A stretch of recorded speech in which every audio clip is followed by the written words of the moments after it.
안녕하세요. 저는 삼형제 중 늦둥이 막내로 태어나 형님들의 사랑을 받고 다 큰 어른이 되어서도 식구들끼리 뿔뿔이 흩어져 사는 것이 싫어 형제들과 한 동네에 오순도순 모여 사는 중년 남성입니다. 저의 철없는 고집 때문에 형님들이 결혼을 해서까지도 한 동네에 모여 살게 되었고, 그때까지만 해도 제 미래의 아내가 그것을 그토록 싫어할 줄은 꿈에도 몰랐습니다. 시골에 계신 어머니와 두 형님에게 사랑받는 것이 그저 좋기만 했던 철없는 늦둥이였던 제게 아내가 나타난 것은 어느 따스한 봄날이었습니다. 분홍 스웨터를 입고 버스 정류장까지 힘차게 달려가던 그 여인에게서는 좋은 냄새가 났지요. 저는 이미 저만큼이나 달려가고 없는 여인을 쫓아 전력 질주를 했습니다. 달리는 버스를 멈춰 세울 정도로 달리기가 빨랐던 그녀를 간신히 따라잡고 함께 버스에 올라탔어요. 헐떡이는 심장을 겨우 진정시키고 메고 있던 가방을 정신없이 뒤지는 그 여인에게 물었습니다. 저기요, 혹시 샴푸 뭐 써요? 그랬더니 그 여인이 입고 있던 스웨터만큼이나 붉게 물든 얼굴을 하고서 이렇게 말하더군요. 저 아니에요. 저 머리 안 감았는데요. 머리를 안 감았다고 짜증 섞인 말을 내뱉는 그 여인에게 신뢰가 된 것 같아 미안하면서도 왜 그리 가슴 뛰고 설레었던지, 그 여인이 버스에서 내릴 때 잡을 구실이 없어 속으로 제발 내리면서 아무거나 뭐 하나만 흘리고 내려라 하고 주문을 외웠습니다. 지금 생각하면 연락처 하나 물어보는 것이 뭐가 그렇게 힘들었는지 순수했던 스스로가 그립기도 합니다. 그때 제가 순수할 수 있었던 것은 아마 그 주문이 정말 먹혔기 때문일지도 모르겠네요.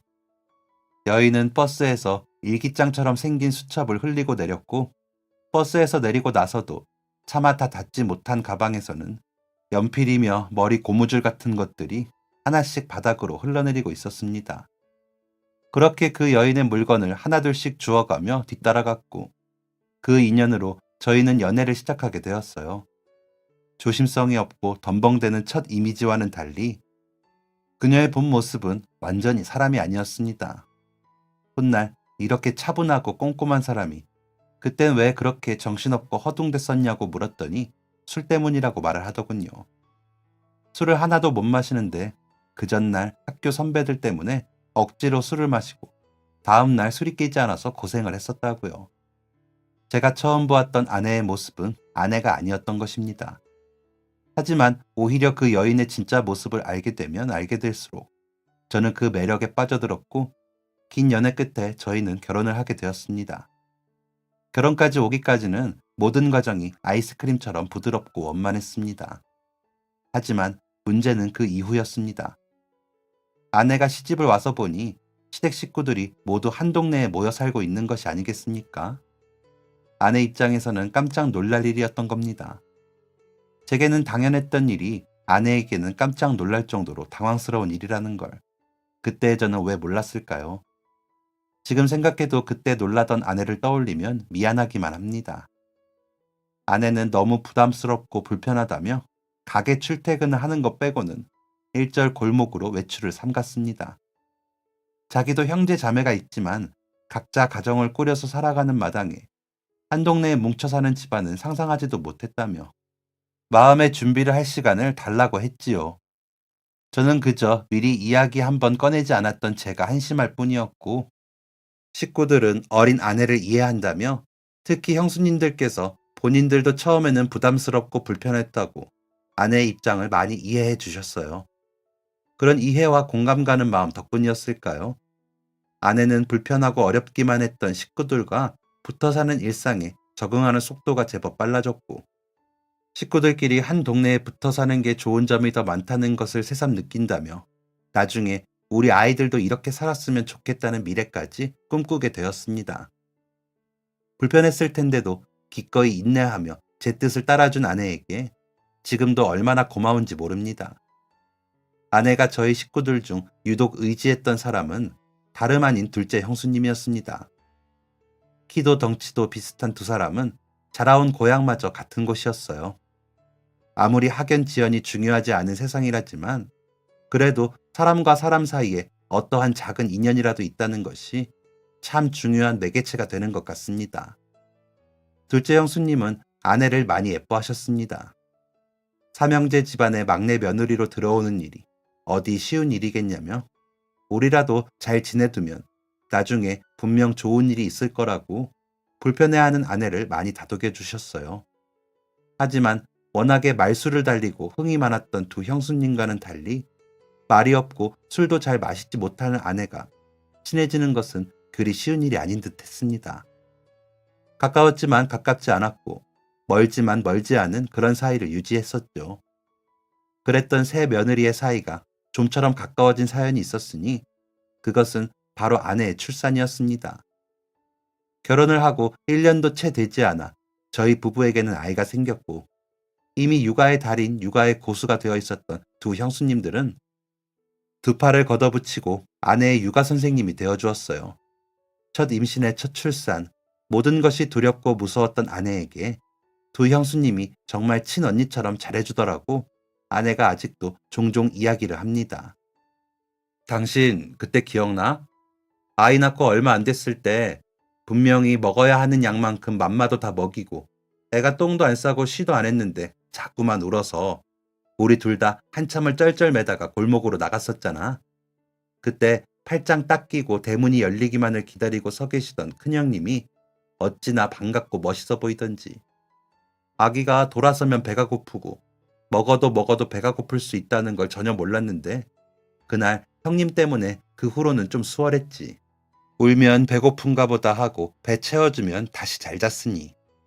요즘은 세상이 좋아졌지 그때에 비하면 여기저기 정보도 많고 그땐 정말 두 형님 아니었으면 아무것도 제대로 못했을 거야. 생각해보면 아무것도 몰랐던 초짜 엄마, 초짜 아빠였던 저희 두 사람에게 가장 큰 도움을 주신 건 두 형수님이었습니다. 아이가 아파서 열이 바짝 올랐을 때도 이유식으로 바꾸면서 애가 변비에 걸려 고생할 때에도 먼저 경험해본 사람이라는 이유 하나만으로 저희에게 든든한 선생님들이셨지요. 근데 사실 나는 그거보다 형님들한테 더 마음을 열게 된 계기가 있어. 마음을 열었다기보다는 본격적으로 의지하게 된 계기라고 해야 할까? 내가 부모님 일찍 돌아가시고 식구들끼리 각자 먹고 살기 바빠서 당신 형제들처럼 끈끈한 그런 게 좀 덜하잖아. 그냥 힘들고 아픈 건 다 나 스스로 해결해야 하는 일들이고 늘 그랬었거든. 내가 어디가 아프더라도 당신한테마저 잘 이야기 안 하는데 큰애 낳고 애는 계속 울지. 달래고 달래도 끝이 없지. 몸은 피곤하지. 너무 덥고 짜증나서 집에서 거의 벗다시피 하고 짧은 옷 입고 애 안고 있는데 열린 대문으로 형님이 들어오신 거야. 둘째 형님이었는데 그때 그 표정을 내가 절대 잊지 못해. 아내는 그때가 생각나는 듯 코를 찡긋거리며 미소를 지었습니다. 아내가 누군가를 떠올리며 그런 표정을 짓는 것은 정말 오랜만에 보는 모습이었어요. 아내는 그때 너무 더워서 반바지에 반팔 차림으로 창문까지 활짝 열어두고 아이를 달래고 있었는데 열린 대문 사이로 둘째 형수님이 들어오셨고 아내의 옷차림을 보고 기겁을 하며 달려오시더랍니다. 산모가 몸을 차갑게 하면 나중에 평생 온갖 뼈마디가 다 시리고 힘들다고. 지금은 좀 덥고 힘들더라도 무조건 몸을 따뜻하게 해야 한다며 더워하는 아내에게 옷장에서 옷을 꺼내다 입히더래요. 애는 그렇게 따뜻하게 꽁꽁 싸매놓고 정작 진짜 따뜻하게 해야 할 너 자신은 왜 그렇게 안 챙기느냐고. 정말 몸 따뜻하게 해야 하는 거 몰랐느냐고 막 화를 내면서 말입니다. 아내가 아무 말도 못하고 당황하며 서 있자 정말 화가 난다는 표정과 목소리를 하고서 제 욕을 막 하더랍니다. 아니 내가 분명히 서방님한테 몇 번이나 일렀는데 동서 산후에 무조건 따뜻하게 해줘야 하니까 옆에서 남편이 신경 좀 써달라고. 신경 안 써주던가요 동서? 형님한테 말해서 좀 혼을 낼까요? 속상해서 미치겠어. 진짜 반팔에 반바지가 웬 말이에요.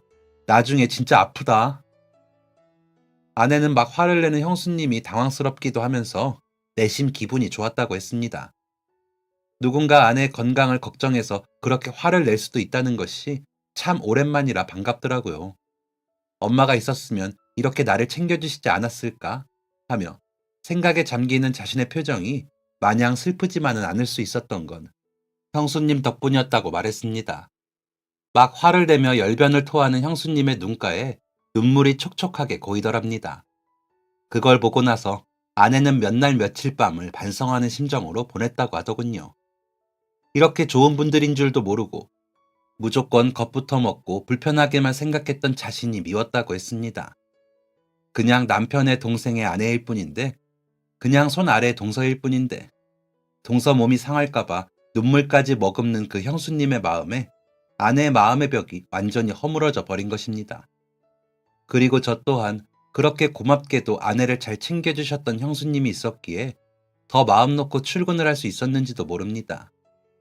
형수님들의 도움은 큰애가 신생아일 때만 있었던 것은 아닙니다.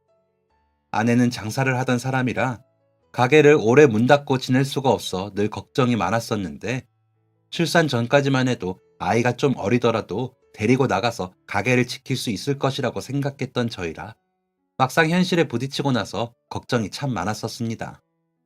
아이를 다 키울 때까지 가게 문을 닫고 지낼 수는 없는 노릇이었으니까요. 아내는 자신이 운영하는 가게에 애착이 강한 사람이었습니다. 일구어 놓은 모든 것들이 출산으로 인해 산산이 부서지는 것은 아내 자신이 아마 용납할 수 없는 일이었을 거예요. 그런 아내의 마음을 귀신같이 알아채고 도와준 것은 다름 아닌 형수님들이었습니다. 저는 아내의 마음을 알더라도 출근을 해야 한다는 이유로 아내를 도울 수 없는 입장이었으니까요. 그때 당시 전업주부였던 큰 형수님과 둘째 형님네 회사에서 격리 업무를 보시던 둘째 형수님은 번갈아가며 큰애를 돌봐주시기 시작했습니다. 아내는 그렇게 두 형수님의 도움으로 가게마저 일찍 문을 열 수가 있게 된 것이지요. 아이가 조금 더 자라면서부터는 아이의 한복 가게가 곧 그녀들의 아지트가 되기도 했습니다. 살고 있던 동네와 멀지 않은 거리에 위치해 있었기 때문에 집을 왔다 갔다 하며 가게를 드나들기가 참 좋은 거리였어요.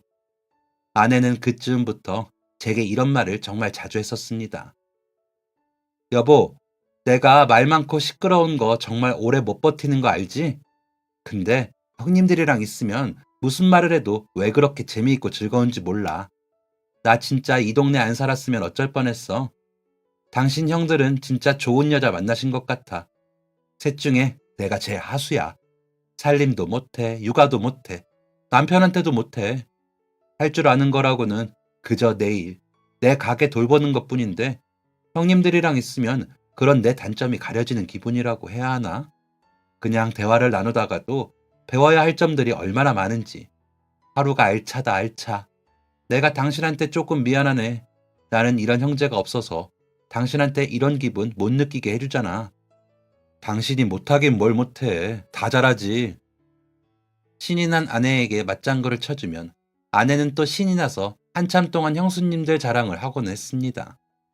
그 이후로 저희 골목에는 이웃과 형제 간의 사랑이 넘쳐났던 것 같아요. 늘 정해진 밥 시간에 각자의 집에서 밥을 먹으면서도 대문을 드나들며 오늘 한 반찬을 나누어 먹기가 늘 일상이었죠. 그러다 보니 자연스레 손이 커지는 것은 물론 서로가 좋아하는 음식 입맛도 자연스레 알게 되었다며 아내는 행복해 했습니다. 왜 북적이며 사는지 알 것 같다고 하면서 말이지요. 큰 형님네에는 저희 아내의 사랑을 독차지하고 있는 희성이라는 녀석이 있었는데 형님네의 큰아들이었습니다.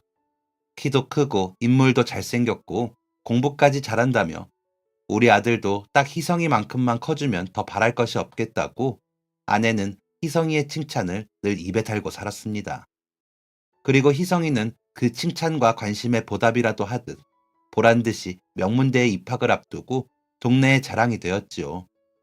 그렇게 일상의 소소한 경사들 속에서 식구들과 자연스레 어우러져 행복한 나날들을 보내던 어느 날, 저희 골목에도 웃을 수 없는 일들이 하나둘 일어나기 시작했습니다. 먼저 가장 첫 번째 사건은 저의 갑작스런 교통사고였습니다. 다리를 크게 다치는 바람에 회사에까지 나갈 수 없는 지경이 되었어요. 아내는 그런 제게 걱정하지 말라며 한동안은 가게 수입만으로도 충분히 먹고 살 수 있다며 회복에만 집중하라고 했지만 제 마음은 편치 못했습니다. 아내만 혼자 고생시키며 마음이 편할 수 있는 남편이 세상에 몇이나 될까요? 그리고 골목의 불행은 그것에 그치지 않았습니다. 골목의 대장이었던 큰형님에게도 상황이 어려워지는 일이 생기게 된 것입니다. 다니던 직장이나 사업 때문이 아니라 어렸을 때부터 워낙 정이 많던 형님께서 친구의 힘든 사정을 그냥 지나치지 못하고 보증을 서게 되었는데, 친구가 돈을 갚지 못하고 도망을 가는 바람에 형님이 몽땅 그 돈을 갚아야 하는 처지가 된 것입니다. 원래부터 저희 집안이 잘 사는 집안도 아니었을 뿐더러 형님에게는 대학 입학을 앞두고 있는 19의 큰아들과 중학생 딸아이까지 있었으니 상황은 더욱이 심각했습니다. 그땐 심지어 가족들이 모두 형편이 좋지 않았고, 저까지 다리를 다치는 바람에 회사에 나가지 못하고 아내의 한복 가게에서 나오는 수익으로 생활을 할 때였습니다. 저희 식구들이 모여 사는 골목에는 형님네의 일로 한동안 찬바람이 불었습니다. 모두가 힘들었던 시기, 나 혼자뿐만 아니라 아내와 자식들까지 건사해야 하는 그 시기에 어느 누구 하나 선뜻 나서서 형님을 도와주기란 쉽지 않았기 때문입니다. 물론 돕고자 나선다고 해도 그 도움을 선뜻 받겠다고 하실 분이 아니기도 했지만 말이죠.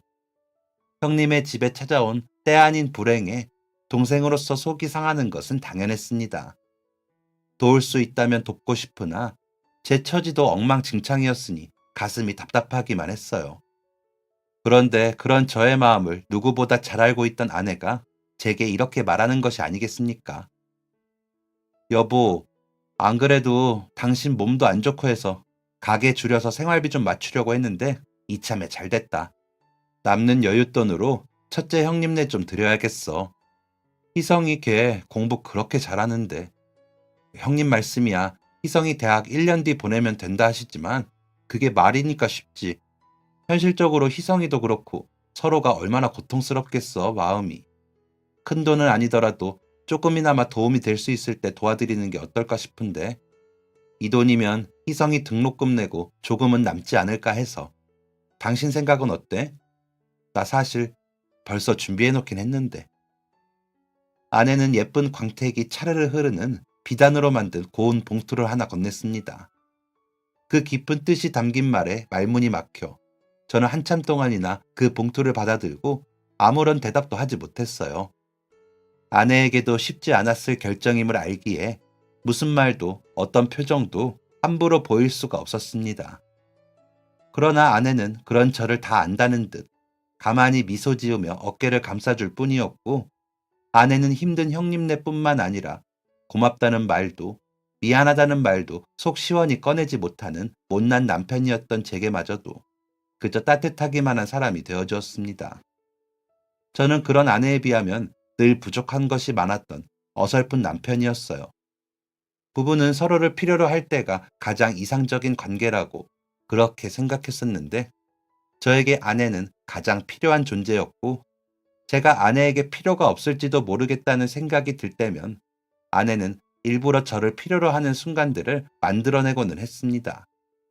처음에는 감쪽같이 몰랐고, 나중에는 제가 작아지는 순간들마다 유독 제게 아이처럼 구는 아내가 이상해 눈치를 채게 되었지요. 그런 아내의 마음이 고마웠습니다. 그리고 스스로를 탓하고 작아지기만 하던 저의 생각은 아내의 그러한 배려로 인해 달라지게 되었어요. 부족한 부분들이 있으면 언제나 적극적인 마음가짐으로 배워 나가자고 말입니다. 사고로 다리를 크게 다쳐 아무것도 할 수 없었을 때 한 번도 실망하는 내색 없이 저를 다독이던 아내를 위해서라도 더 열심히 회복에 힘써야겠다고 생각했습니다.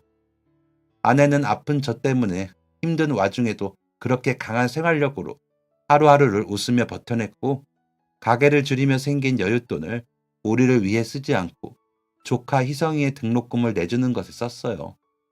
어떻게 그런 결정을 할 수 있었는지 그 넓은 마음씨에 감탄하고 고마웠습니다.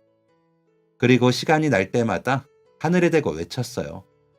우리 마누라 이렇게 착하게 산다고. 저의 외침을 하늘이 들어주었다기보다는 아내의 뛰어났던 장사 수완 덕분이 크겠지만, 몇 년 후 아내의 한복 가게는 다시 원래 운영하던 매장 크기만큼 커지게 되었고, 그 사이 저 역시도 건강을 완전히 회복하고 다시금 직장으로 복귀하게 되었습니다. 딸과 아들은 무럭무럭 자라났고 아내와 제 얼굴에는 세월만한 주름이 하나 둘씩 자리 잡기 시작했지요. 그러는 동안 한 동네에 살고 있던 식구들의 형편도 점차 좋아지게 되었습니다. 힘든 부모님 밑에서 짐이 되기 싫다며 대학을 포기한 해 만에 눈물 짓던 첫째 조카 희성이는 명문대를 나와 한국전력공사에 취직을 했어요. 착하고 바른 길만 걸어온 희성이를 아내는 진심으로 예뻐했습니다. 그렇게 저희 딸 아들도 취직을 하고 저마다 여자친구, 남자친구를 만나러 나가기 바쁜 시기가 되자 어느덧 어머니의 팔순이 코앞에 다가와 있었습니다.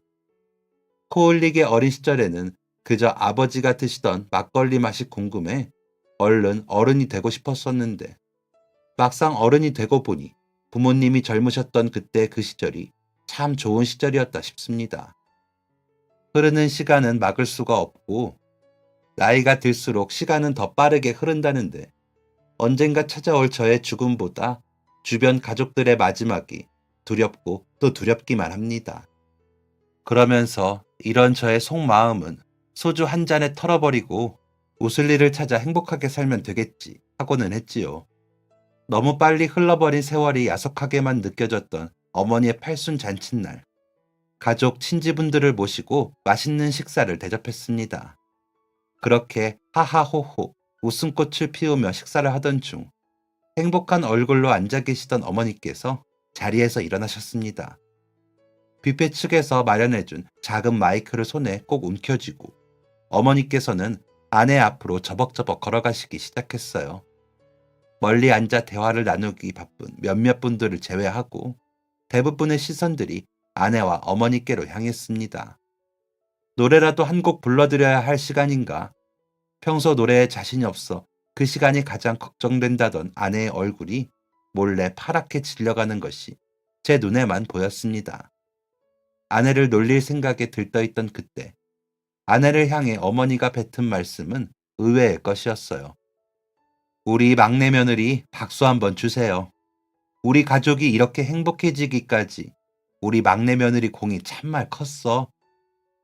노래가 시작되면 일어나 같이 춤을 추려던 엉덩이가 얌전하게 의자에 가서 붙었습니다.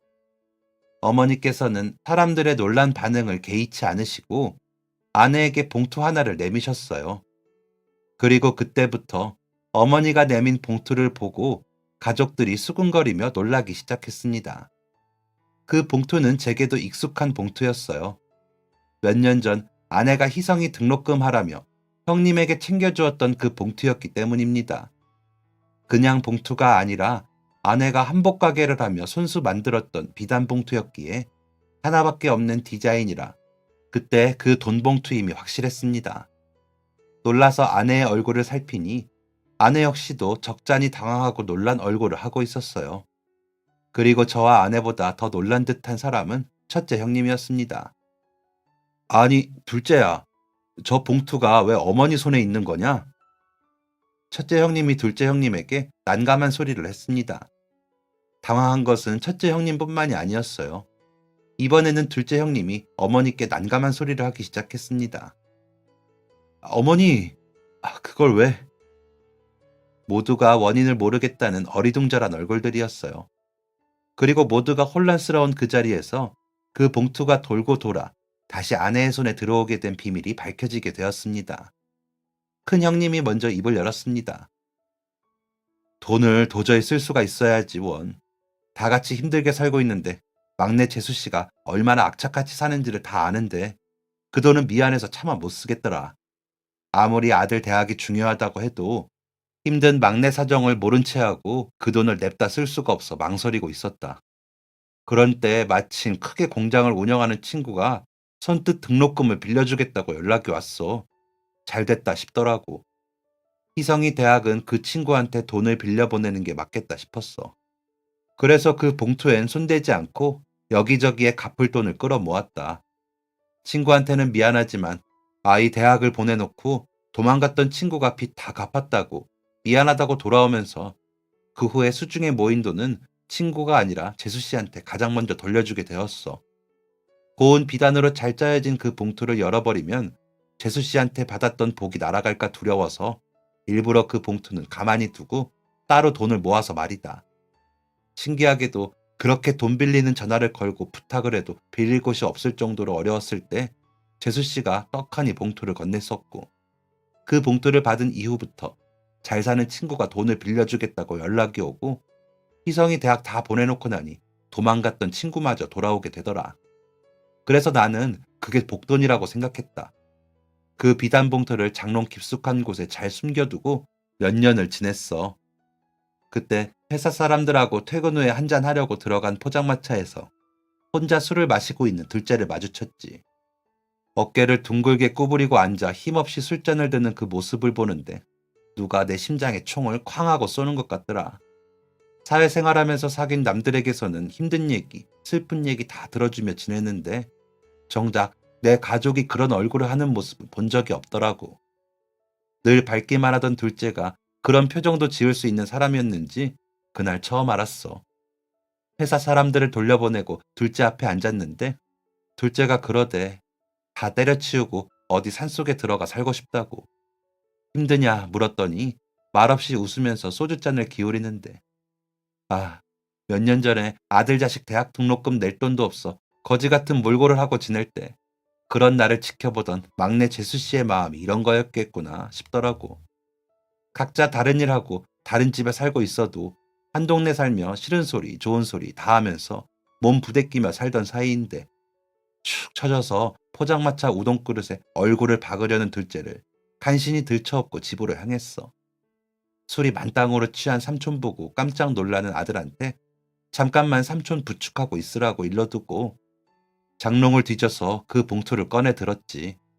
무슨 일인지는 모르겠다만 직원들한테 사장님 소리 들으며 떵떵거리고 사는 줄만 알았던 둘째가 산속으로 도망치고 싶을 정도면 힘들어도 많이 힘든가 보다 싶었으니까. 봉투 안에 든 금액이 얼마이건 간에 그 봉투가 가진 좋은 기운을 동생한테 주고 싶었어.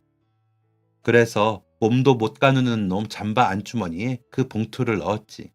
잘 풀리게 해주세요 기도하면서. 큰형님은 그동안 있었던 일을 전부 다 털어놓았습니다. 아내는 제법 충격을 받은 얼굴이었어요. 그럴만도 했습니다.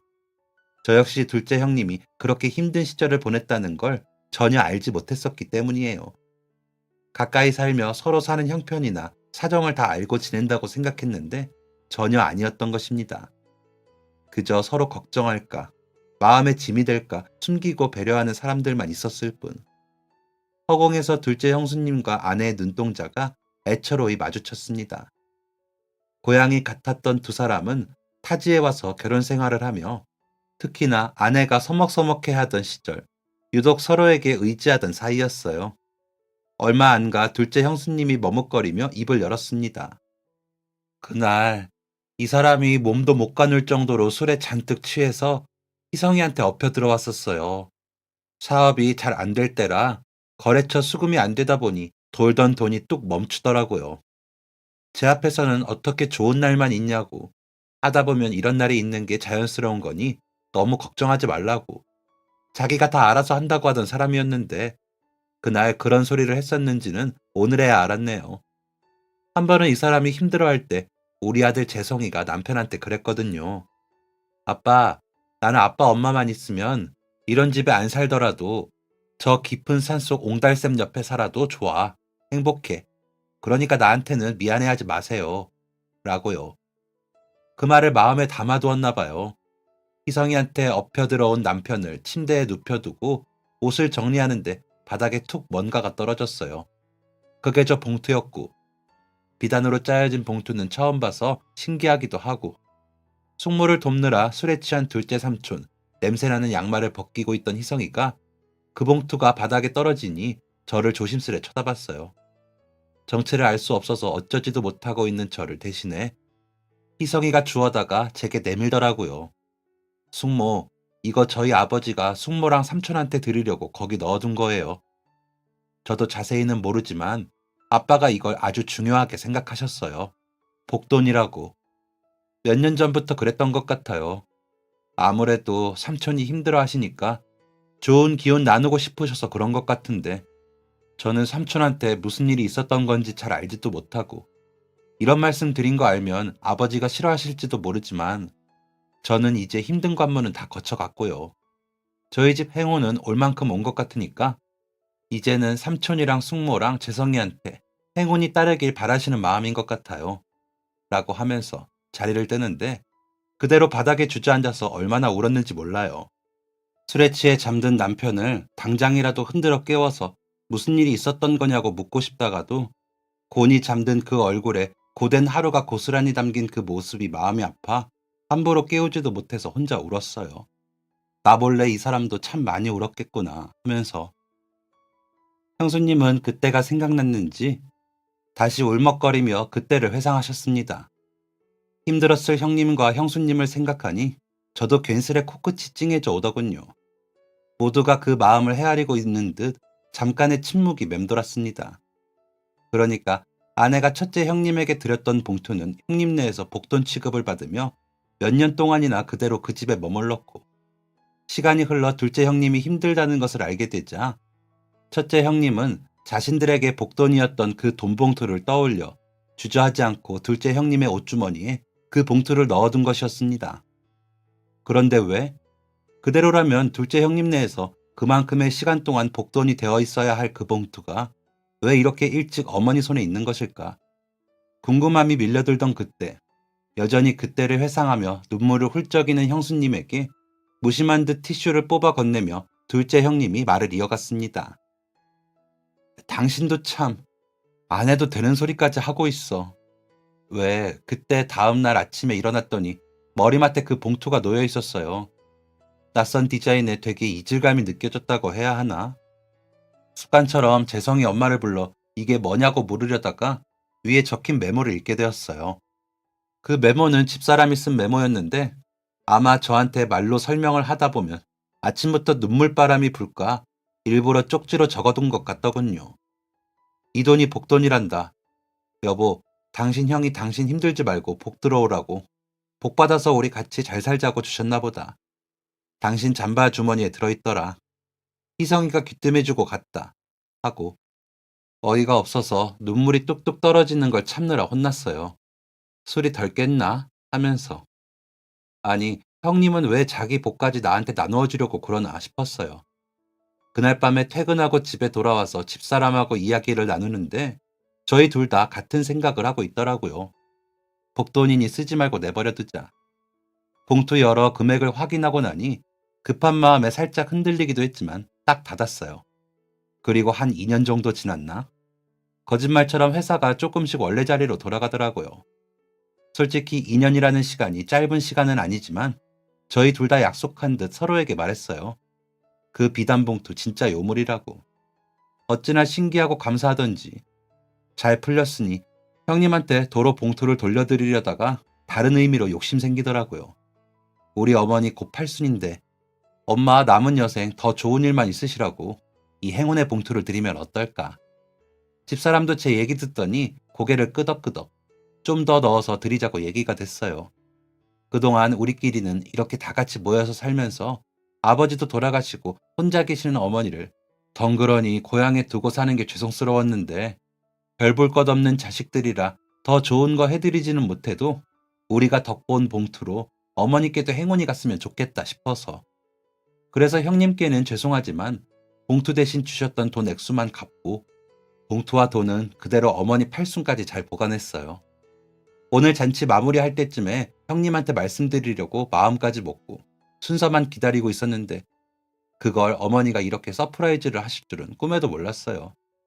그런데요, 어머니, 엄마는 어떻게 다 알고 그걸 다시 재수 씨 손에 쥐어주실 수 있었던 거예요? 형님은 왜 자기 복까지 나한테 나눠주려고 그러나 싶었다는 둘째 형님의 말에 저희 아내가 눈물을 흘리기 시작했습니다. 그 말투가 퉁명스러워도 그 안에 의미하고 있는 말은 어떤 뜻인지를 알기 때문인 듯 했어요.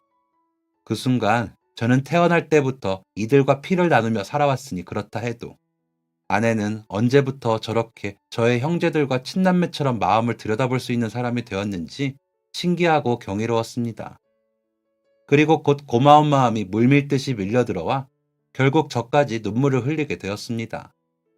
저보다 제 가족들을 더 잘 아는 사람, 그런 사람이 곁에 있다는 사실이 피부에 와닿으니 눈물이 멈추지를 않았어요. 제가 눈물을 터뜨리니 첫째 형님이 손으로 이마를 짚었습니다. 형님이 눈물을 참을 때 나오는 버릇이었어요. 그만 어머니의 팔순잔치가 졸지의 형제들의 눈물잔치가 될까 아랫입술을 꼭 깨물며 눈물을 참았습니다.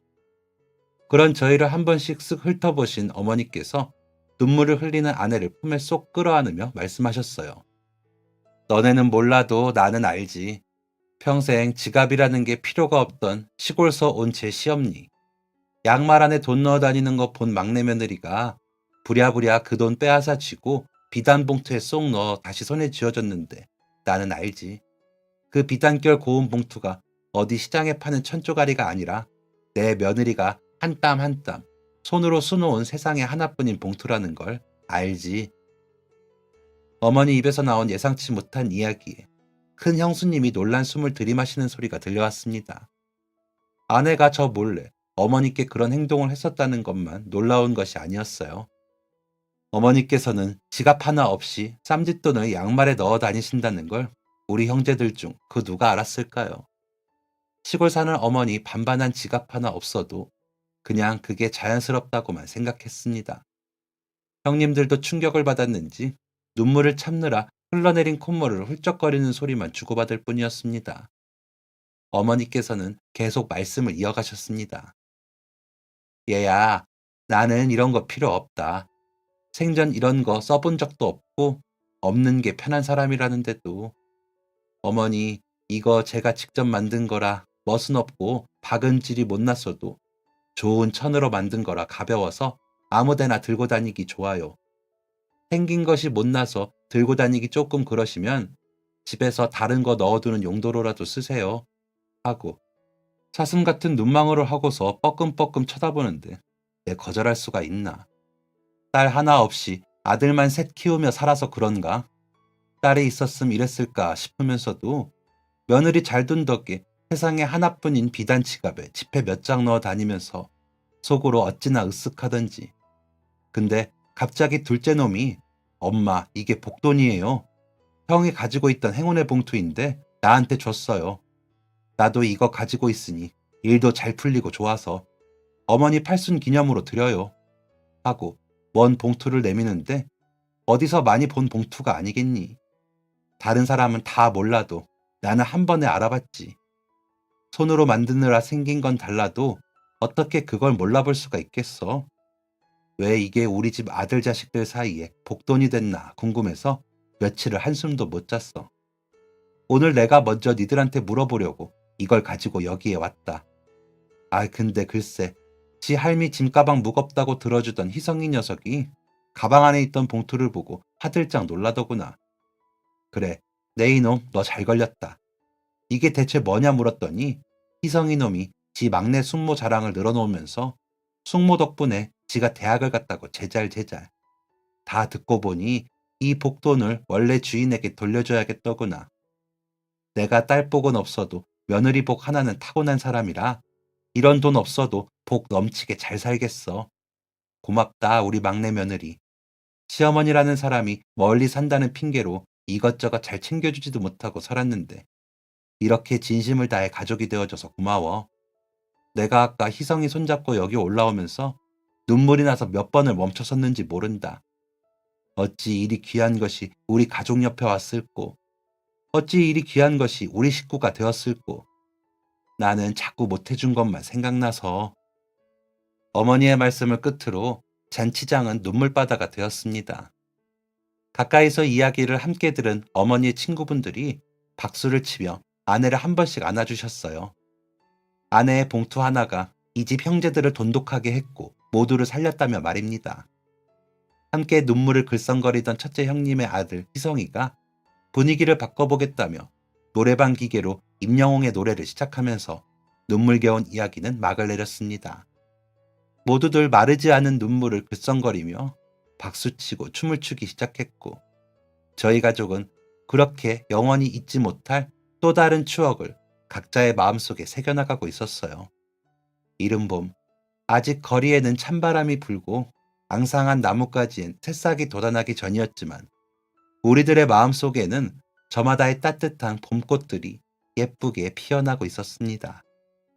아내의 마음속에도 우리와 같은 봄꽃이 예쁘게 피어났을까요? 시간은 흘러 앙상했던 나뭇가지엔 푸른 새싹이 돋아나고 바람 따라 꽃비가 휘날립니다. 아내의 눈가와 입가에 그녀의 미소를 닮아 싱그러운 행복의 새싹들이 무럭무럭 피어나기를 간절히 바랍니다. 이제 저는 아내의 행복보다 더 간절한 소원이 없습니다. 아내는 그날 어머니의 팔순잔치를 끝내고 집으로 돌아가는 길 차 안에서 제게 말했어요. 당신 가족들 참 좋은 사람들이라고. 이 복돈 이제 당신이 가지고 있으라고. 저는 제게 내미는 그 봉투를 받아 다시 아내의 핸드백 속에 집어넣었습니다. 뭐 하는 거냐고 묻는 아내에게 말했어요. 나한테는 복돈 같은 건 필요 없다고. 당신이 내 인생에서 가장 큰 복덩어리라고. 아내가 민망한 듯 푸하하 큰 소리를 내며 웃었습니다. 제 인생에 다시는 없을 유치한 멘트였지만 아내가 오랜만에 박장대소를 하며 웃는 것을 보니 창피함도 잠깐이었습니다. 여전히 저희 형제는 한 동네에 모여 살고 있고 어머니는 도시의 불편함이 싫다며 시골에 고집해 계십니다. 그리고 저의 천사 같은 아내는 여전히 어머니를 가장 먼저 걱정하고 챙깁니다. 요즘같이 황사나 미세먼지 때문에 하늘이 뿌옇게 뒤덮인 날이면 아내의 전화통화는 멈출 줄을 모릅니다. 그렇게 자주 통화하면서 매번 할 이야기가 어쩜 그리도 많은지. 처음 저와 결혼을 하고 이 동네에 함께 살게 되었을 때 쑥귀엽고 어색해하던 아내의 모습이 생각납니다. 그때 아내는 알고 있었을까요? 자기가 이렇게 우리 집안에 없어서는 안 될 최고의 가족이 되어 있을 것이라는 걸 아마 아내는 몰랐을 것입니다. 아무것도 함부로 예측할 수 없는 온통 낯선 사람들 뿐인 이곳에서 기꺼이 저희 가족이 되어줄 뿐만 아니라 서슴없이 가족이 되어준 아내에게 정말 감사합니다. 학창시절엔 이문세의 라디오를, 결혼 후엔 컬투쇼를 좋아했던 아내가 요즘은 유튜브로 사연을 듣는 것을 좋아해요. 언젠가 아내에게 이 사연이 닿을 것을 생각하면 절로 미소가 지어집니다. 왜 자기와 같이 쓰지 않고 몰래 사연을 써서 보냈냐고 볼멘 소리를 할지도 모르겠어요. 모쪼록 아내가 좋아하는 계절인 봄이 다 지나기 전에 이 사연이 아내에게 가서 닿을 수 있기를 바라봅니다. 모두들 사랑하는 사람들과 행복한 봄날, 따뜻한 봄날 나시기를 바랍니다. 행복하세요. 지금까지 사연 들어주셔서 감사합니다. 사연이 재밌으셨다면 구독과 좋아요를 눌러주세요. 감사합니다. 안녕히 계세요.